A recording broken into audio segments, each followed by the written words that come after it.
Hey everyone, this is Ellie Mae with Silhouette Secrets Plus, and in this video I am going to be sharing with you a behind the scenes look at this DIY custom Halloween busted canvas project that I have been working on. I really enjoyed this process and wanted to share it with you. I started first with a 16 by 20 canvas that has been in my studio for a long time, over a year. It had a hole in it, so it was perfect for a busted canvas. And I'm printing the background papers through Silhouette Studio, and then I just started adding them with Mod Podge to the back and to the front of this canvas.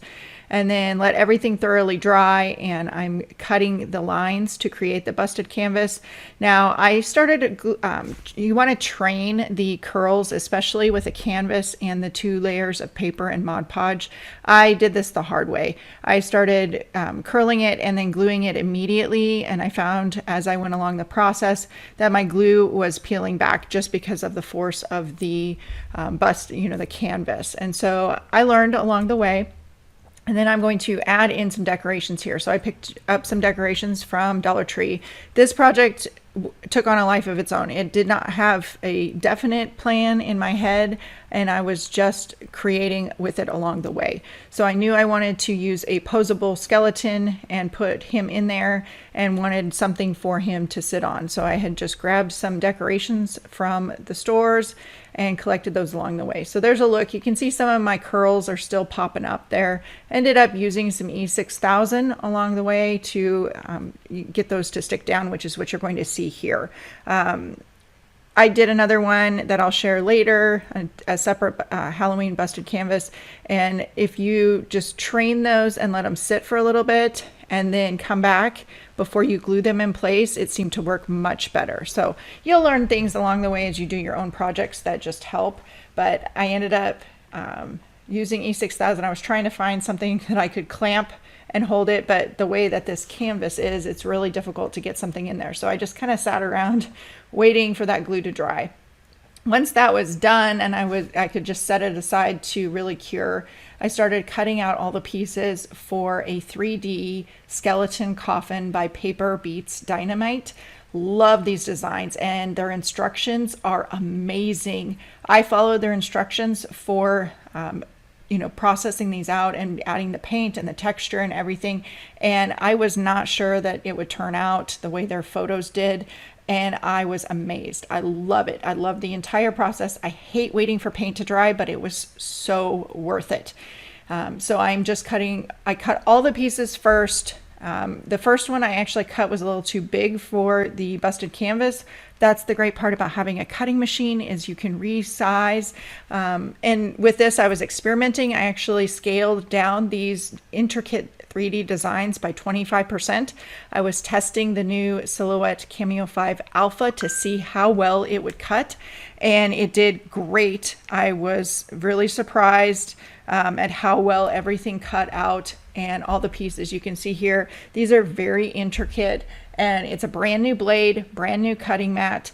When working with intricate designs, you may still need a pair of tweezers or a sharp weeding hook that can help you just kind of pop a little bit of those areas out. It really depends on your blade, your cutting mat, and your cardstock, and the design itself. So you can see there's a lot of little fine pieces there that were cut out. The wood texture, this is an amazing file.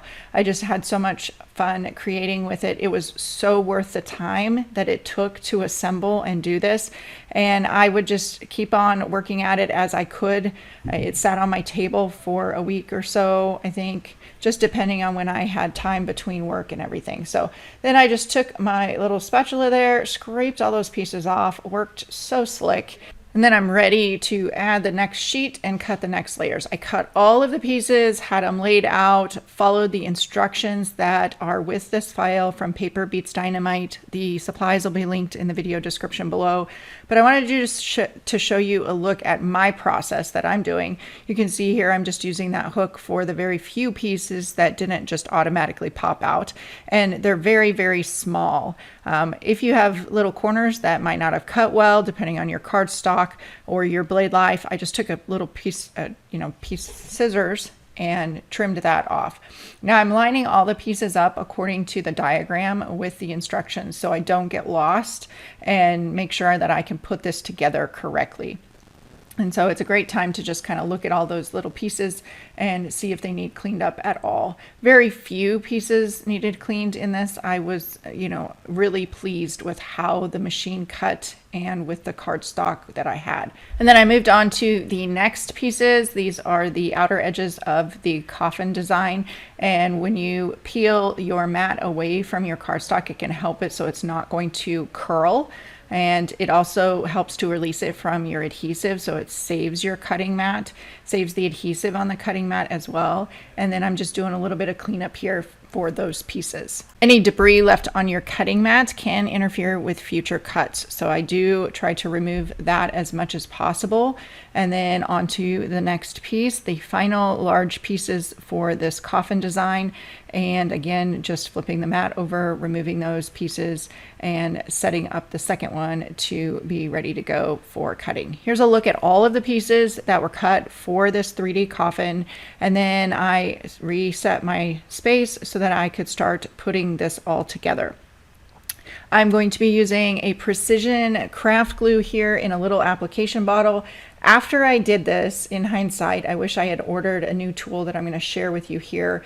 I didn't, it just took me a while to spend the money on myself on using it, but using this little tiny bottle to create both of these 3D projects for this busted canvas, my hand did ache the next day. So I have now purchased this My Sweet Petunia glue gun, and it is a glue press is what it's called. I'll link that below as well. It is awesome. It is within my reach all the time now for creating these paper projects. But I just wanted to fill my glue bottle so I wouldn't run out in the middle of the project, and I started just assembling everything following the instructions.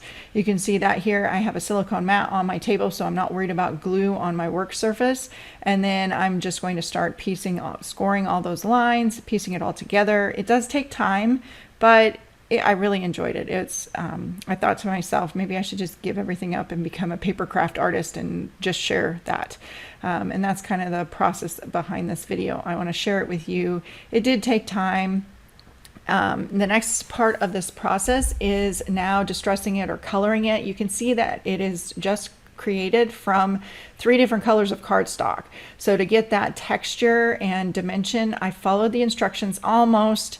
They said to Mod Podge it before you added the color. Since my cardstock was so light, I actually started by adding the color first with a bit of water. So it's a kind of a watercolored distressed look. It gave us some gradients and different things. You don't want to use a whole lot of water before, and it's going to depend on your cardstock.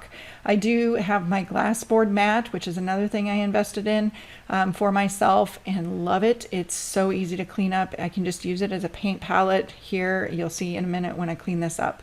But I actually, added some of the color before the Mod Podge. So that was a step that I did do differently than the instructions. And then I added even more distressing and color after I Mod Podged the entire thing. So follow the instructions or change it up a little bit depending on what you're doing.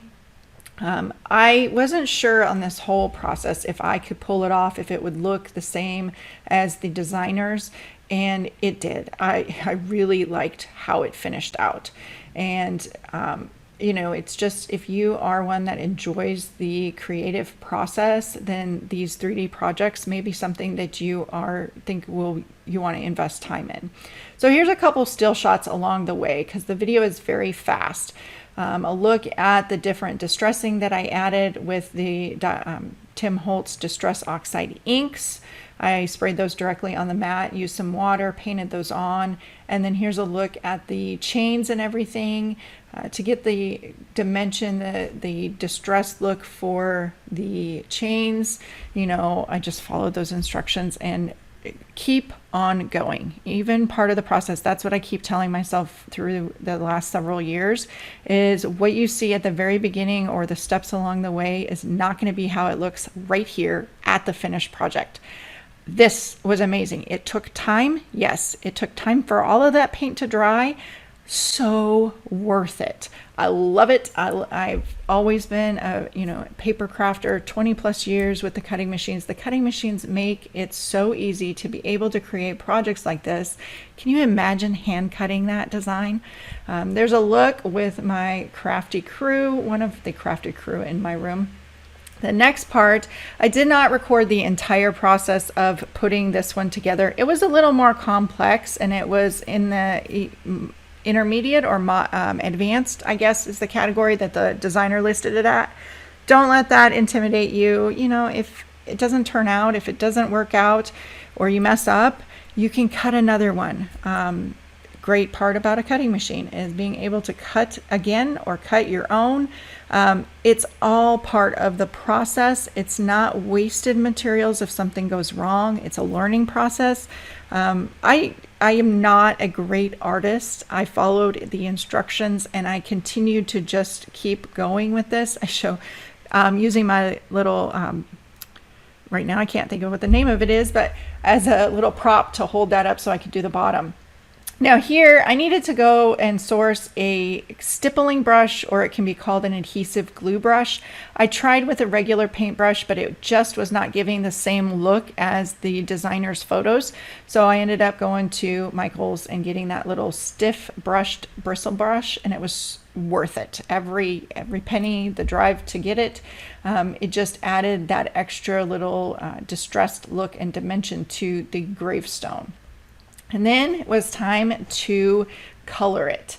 And you do a paint wash on it. So you are, in this case, I was mixing some light and dark, or lighter brown and a darker brown black. I think I used black with the brown. And then washing it on there. And after washing it on, you add a little bit of water to it, and then you kind of take paint away with a paper towel. And you can do this in layers, and that's what gives you that distressed and dimensional look. And so I just continued to do that across the entire thing. Let all of it dry, and then I can come back and I can do another coat on it. And you can add as many coats as you want to it to give you the look you want. It was dark here. Photos don't always show exactly how it really looks in real life. And after the dark wash, then you can take some lighter gray and you can highlight areas. So I just went around the entire thing, highlighting all the cracks, the crevices. The paper gives, as it's, when you're rounding it out, yeah, you can see my paper edges on there. This was my first one. It is an advanced design, but I think it turned out great, especially for the project that I'm doing. And then it came time to put it all together. Once it's all completely dry, I grabbed my Surebond fine tip glue gun and started just, placing things, placing some bones, placing some different things. What I ended up having to tell myself is just glue it. Just get it down and put it together as you go. So I really wanted those pieces. I spent all that time. After I made the pieces, I was like, do I really want to glue this to this busted canvas? And I told myself, yes, just glue it down, get it finished. You can always make another one. So I wanted to make sure it was very, very secure on there. So when it's hanging on the wall, it's not just going to pop off. So I started by gluing those pieces in there, the tombstone and the 3D skeleton coffin. And then I can start adding in pieces, gluing down the net so it's not going to just all fall down. Be very careful you don't burn yourself. I probably don't have any feeling left in my fingertips. And then I just kept going. This was my second background that I did, and it was okay. And then once I got it on the wall, we started looking at it. My husband kind of said, you know what, it blends in too much with your front of your canvas. It doesn't really look like a busted out canvas. And so I took it off. I redid the backing. I printed out some backgrounds for it and followed the same procedure as the first two I made. And then here's a look at it on the wall. And then another look. This is where it actually sits in my house right now. since it's been finished, and it just blended in too much. So now you can see I've changed the background out there, and here's a closer look at these 3D projects on this busted canvas. Love it. Love creating these paper projects. If you'd like to see more of these inspirational tutorials or videos sharing the process, please let me know in the comments below. Make sure to check out the video description as well for additional information on this crafty Halloween busted out canvas. Thanks for watching and have a great day.